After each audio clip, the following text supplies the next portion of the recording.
And welcome back into Momentous Struggle. Today I'm going to be making a strike force building around our boy Mace Windu. His box is going to be coming out August 18th. Super excited about it that it actually got moved back up because at one point in time we weren't planning on seeing it until the end of September. So very excited for Mace Windu and looking at a potential build for that. I'm looking at potentially playing around good old Mace and the contents of his box. So let's go ahead and jump into it.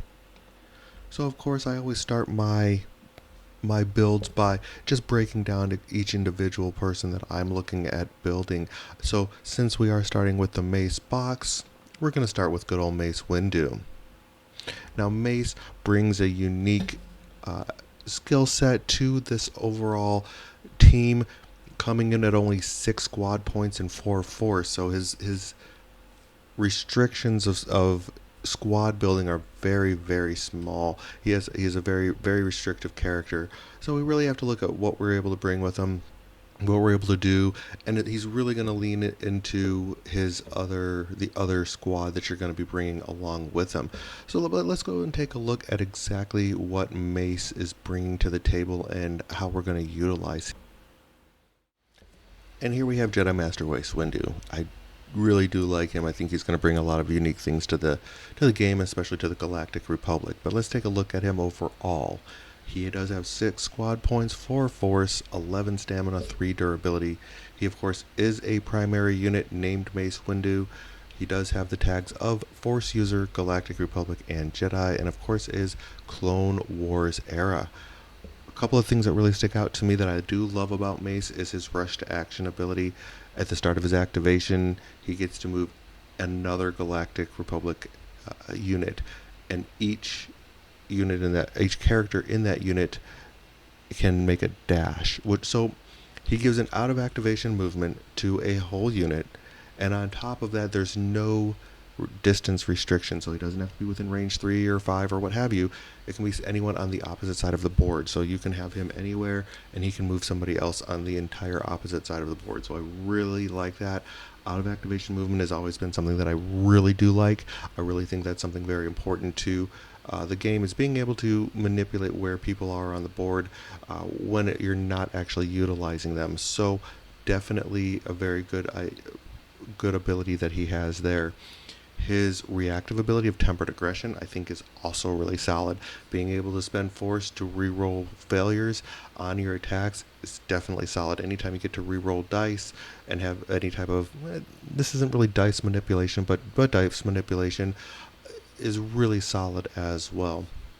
The Shatterpoint ability, I think, is really solid, but you really have to be actively thinking about what side of the card you're going to have him on when it comes to his stance card, and that is something that I think a lot of people are just haven't been too concerned about as of lately. A lot of people just, they find that one stance card side that they like and they stay there. Not many people flip back and forth. There's a defensive side, offensive side, and they just stay on that side that they're on. At least that's been my experience in the games that I've played up until this point in time. Now we have to sit there and actively think about it when we're bringing Mace to the board. Do we want to have him on his Form 7 side, or do we need to want him on his Jedi Master side? Because that really does dictate what we're able to do, whether we want that Impact 2 or whether we want that Force Refresh. That Force Refresh is huge, especially because I think we're going to be wanting to use a lot of Force in with Windu in order to reroll dice and things along those lines. So I really think that being on his Jedi Master side is going to be important if you're going to be activating him with your Shatterpoint card. Again, it might not always be that you want to activate him with that Shatterpoint card. He might not be the person that you're looking to activate. I don't know if this is going to come up every time you use your Shatterpoint card. He might not be the best person to activate. But it is, if he is going to be the best person to activate, you want to make sure that you have him on the right side of his dance card on the right side before you go through that. And his last ability, This Party's Over, again, is a really good ability. If he is engaged and has another Galactic Republic character within range 5, then they have Steadfast and Protection. So that's Steadfast and Protection, super solid. Being range 5, that gives you a lot of That's a lot of range. It's not a very small amount of range. So definitely a great ability. I do like that it has that long distance so that you can kind of put him up in the middle of everything that you want to, and that's kind of where he wants to be anyway. He doesn't have any ranged attacks. He just has his melee, so he's really going to be up in the fray anyway. So having him within range 5 of most of your units is going to be pretty easy to do, I think, especially again with out of activation movements and stuff like that, or depending on who you're bringing. So yeah, I do like him. I think he's going to be a really solid addition. But let's go ahead and take a look at who we are going to be bringing along with Mace. So our options are really limited as far as who we're bringing with Jedi Master Mace Windu. So in this situation, we're going to be bringing Commander Pons, and that only really is because that's basically our only option. He is our only 3-cost secondary, and we're going to have to take a 3-cost secondary and a 3-cost supporting unit. So definitely the way we're going to have to go here is Pons, but let's take a look at what Pons is actually bringing to the table for us. So Pons really is a unique character. He is again coming with only the 3 squad points, 0 force, 7 stamina, 2 durability, so about average. The secondary unit and comes with Clone Commando, Clone Trooper, and Galactic Republic as his tags. I do like some of the abilities that he has with him, though. He does have charge, so at the start of his activation, you can choose another Galactic Republic character, and that chosen character can dash. So again, out of activation movement for Galactic Republic. That seems to be a very good trend that we're seeing within this particular box, this Party's Over box. So there's a lot of out of activation movement, which, to be honest, has been lacking for the Galactic Republic. The droids have a lot of it in their separatist affiliation. We haven't seen a lot of it with Galactic Republic, so it's good to see that a lot of this is coming. I think this is going to add a little bit of help where in an area of need for the Galactic Republic. He also has incoming, so allied clone troopers that are within 3 that have 1 or more hunger tokens have immunity to expose. And if you've listened to any of a podcast or me talking on this channel, you know I love expose and how good I think that is. Having immunity to expose, I think, is huge, and you know how the clone troopers love their hunger tokens, so I think this is a perfect ability for the clones, and it's going to help them out quite a bit. And his last innate ability is that forward scout, which allows the clone trooper secondary characters and clone trooper supporting characters as well to be placed within 2 during deployment.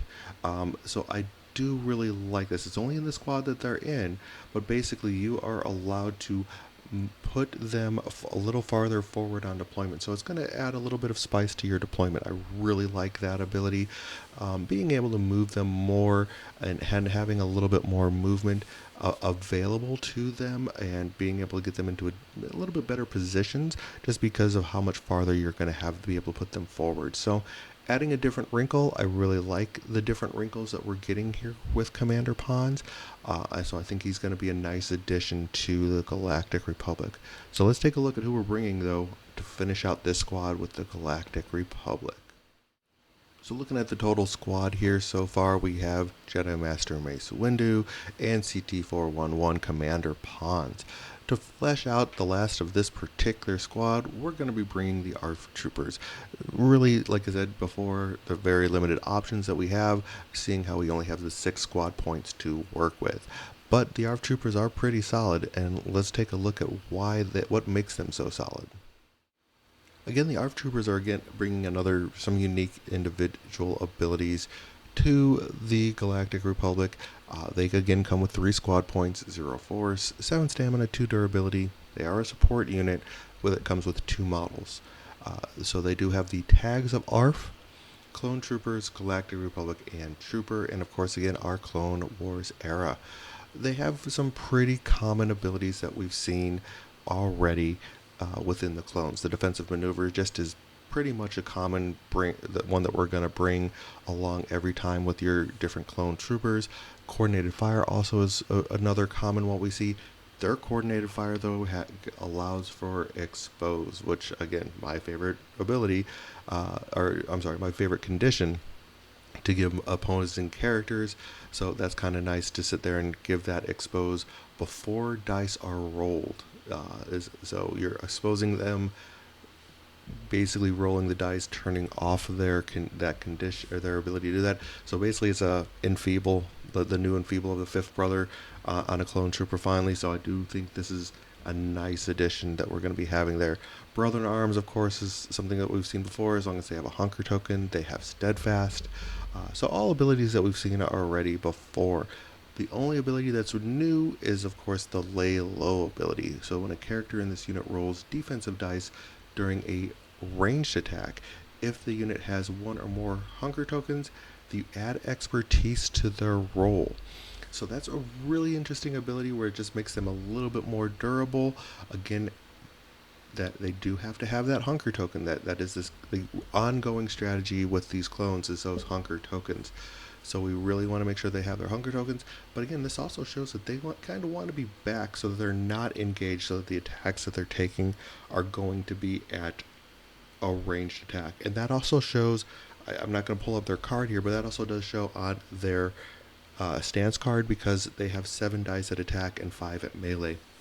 So definitely they are wanting to definitely be a ranged attack unit, not up in the fray, and having those hunker tokens as well. So something to keep in mind if you are going to end up putting these guys on the field, that they're going to be wanting to be more in the back shooting. You're going to have to want your primaries like Mace going forward into combat and getting into that engaged range.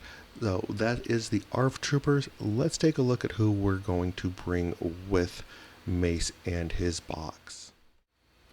I went back and forth here on who I wanted to bring with Mace, and there's a couple of different options. You of course have Obi-Wan, you have Luminara, and you have Anakin, and it really takes a look at what different strategy are you going to lean into, and what are the different ways of play that you really want to bring into this as well. I love Luminara. I think she's great, but I think to start out with, I'm going to go with Obi-Wan. I mean, he is probably considered by many to be the best primary in the game. That's arguable, but some people definitely do believe that. I think he is probably the best Galactic Republic primary in the game. Save Mace. We haven't seen Mace on the board yet a lot. We haven't gotten a lot of reps with him. So Mace might end up dethroning him. I don't know. I think just a lot of Obi-Wan's abilities that he brings to the table just make him so much better than everyone else that we can't go without him on the board at this point in time. So I'm looking at bringing Obi-Wan, and let's take a look at why. I'm going to probably go through this pretty quickly because I think everybody knows Obi-Wan pretty well at this point in time. Again, we have Obi-Wan Kenobi, the general of the Grand Republic of the Army, a Grand Army of the Republic. And I think everybody at this point in time knows what he brings to the table. His hello there ability is amazing, simply because it gives him a jump and adds 3 dice to his next attack during that activation. His knowledge and defense ability is again so solid, where he basically all of your ability units don't lose their hunker tokens when they're engaged. He just does everything that you want the Galactic Republic primary to do to help enhance what their strategies are. And looking at what Pons is doing, looking at what the ARF are doing, you definitely want to have him there to help keep those hunker tokens on them. He just helps make them better. And looking at a lot of the things, like the Separatists seem to be a very strong unit right now, you really want to be able to keep those hunker tokens because the Separatists are just throwing out so much firepower right now. And looking at Vader, he seems to be becoming very popular as well, and he's just a straight killer. We really just want to sit there and be as durable as possible. Being able to keep those hunker tokens is amazing. And I think I've said this in a couple of different chat rooms that I've been in lately. You really want to have at least two hunger tokens on your troopers, so that you're rolling all those additional dice to have that additional durability. And this is what Obi-Wan does: is he just keeps those hunger tokens on you, and that's really where you want to be with this. So that's really Obi-Wan. Like I said, we've covered him in pretty good detail. I think most people at this point in time know how good he is. His hello there ability is amazing. Knowledge and defense is amazing. And we really want to sit there and take advantage of all of those. His patience ability is pretty good. I mean, it's really just a matter of if you want to put him in reserve, but it can come in handy. But again, those two abilities are really where it's at when it comes to Obi-Wan. With Kenobi coming in at that that 8 squad points, it does open up a lot of options for us as far as the building that we're able to do, because we have pretty much everybody else out there is coming in at 4 point cost when it comes to our secondaries and our supporting units. So it really opens it up to who do we want to bring with us. There's, of course, Ahsoka, there's Barriss, there is Cody, and there's Rex. Really, in the Galactic Republic, of those characters and everything along those lines. For this particular build that I'm looking at, I'm really looking at just bringing Rex with us. He's a very solid character. He brings a lot to the table when it comes to this particular strategy. And here, let me show you why I like Rex. Again, Rex coming with that 4 squad point, 0 force, 9 stamina, 2 durability is amazing. He does have the tags of 501st Clone Troopers and the ever so important Galactic Republic for the Clone Wars era. He has some really good abilities though, and that he's been very, very much a staple within the Galactic Republic strategy at this point in time. Get a move on soldier has been one of the only ways to move your Galactic Republic units out of activation up until this Mace box came out. So get a move on soldier is definitely a key ability here. As always, we definitely have seen the brother in arms. We've seen the defensive maneuver, so getting those additional hunger tokens and everything along those lines, and being able to get a little bit more movement is definitely what we're looking at with that. I'm Always First Kid is a great ability though as well. I mean, making sure of course he's not wounded, so you're going to want to keep him within safety range and getting him with those hunger tokens on him so he is able to survive and not be wounded for something like this to take place. And of course his Bring It On clankers is always good with having those units within that range 3. Whenever they gain that hunger token, they can heal. So there's just a lot of great abilities that he brings to the table, especially when you have a bunch of clone troopers around him, which is exactly what we're doing with Pawns and with our ARF Troopers. So definitely where we want to be with these guys, and that's why I think Rex is going to be the best option to bring for this particular build. And here we're looking to finish out our strike force for this particular team that I'm wanting to take. One thing I do want to mention before I go ahead and finish this up here is the nice thing about bringing Mace and having him have that restriction of 3 and 3 with Pawns and ARF Troopers. I mean, you could have brought the 501st with him, I guess, but he's really restricted to just those 3 units for the most part that he can end up bringing with him, either Pawns, ARF, or the 501st. It opens up the ability to take just about anybody. You can take what I think is the best for your other strike force. And for me, that best is going to end up bringing the Republic clone Commandos. And I think this is probably going to be about the best Galactic Republic squad you're going to be able to bring when you look at the totality of what this complete squad brings to you. And let's take a look at why the Republic Clone Commandos are so good. And at this point in time, again, I think most people have played all of the units that I'm putting together under Kenobi and everything along those lines, but I think they all together pair well with the strategies that you're trying to accomplish with the Galactic Republic, with that defensive I'm going to hold my ground, not get moved type of abilities that they have. So the Clone Commandos, I mean, they do come in with that 4 squad points again, 6 stamina, 2 durability. Very deceptive with having that 6 stamina because of the fact that they innately have protection. They have Brother in Arms, which gives them that steadfast. They have their defensive maneuvers.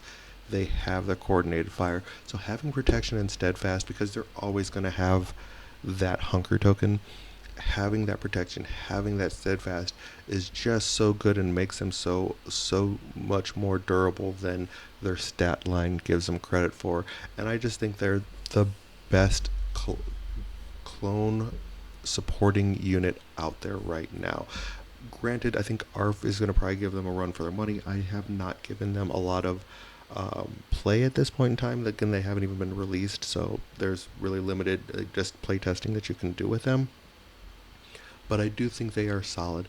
But I think this is the best option at that 4-point cost for your supporting units for the Galactic Republic, and that's why we're bringing them, just because of how strong they are. There's been so many times that I have gone up against them where I've just ignored them because they've had 2 hunger tokens on them, and so they end up just rolling 5 dice, 7 dice at range because of their hunger tokens, and if they're in cover as well, then they're rolling 8 dice. So it's just been where I'm just not able to get many successes through on these guys. And then if I do, I get 1 damage through, and their protection ends up removing it. So they're just so durable because of the amount of dice that they're rolling on their defensive side with if they're played correctly. So I definitely do like the clone commandos here to round out this particular squad. So let's go ahead and finish up, and I'll give you my final thoughts here. Here's our final team. Here is what we're looking at. I'm basically looking at the Mace box that we have overall, along with Obi-Wan, Rex, and the Commandos.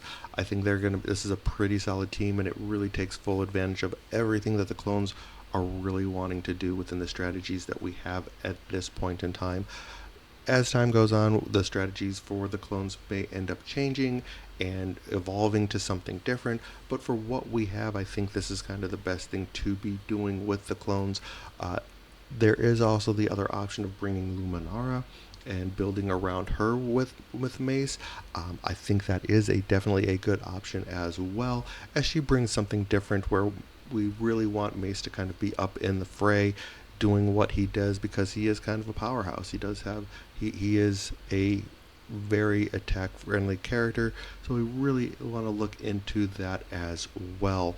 So I think this is where I would start with this list, and we can definitely evolve from there and basically kind of look at the different things that we can do. Overall, though, I do like the Mace box that we're getting. I think it's going to bring a lot of unique things to the game. It's going to definitely bring some more challenges and things for gameplay. It's going to open up a couple more avenues as far as how we're able to play with the clones, so I'm really excited for that. But tell me what you think in the comments below. Like, subscribe, ring that bell if you want to sit there and keep on hearing about more content as it comes out. As always, appreciate each and every one of you, and may the force be with you.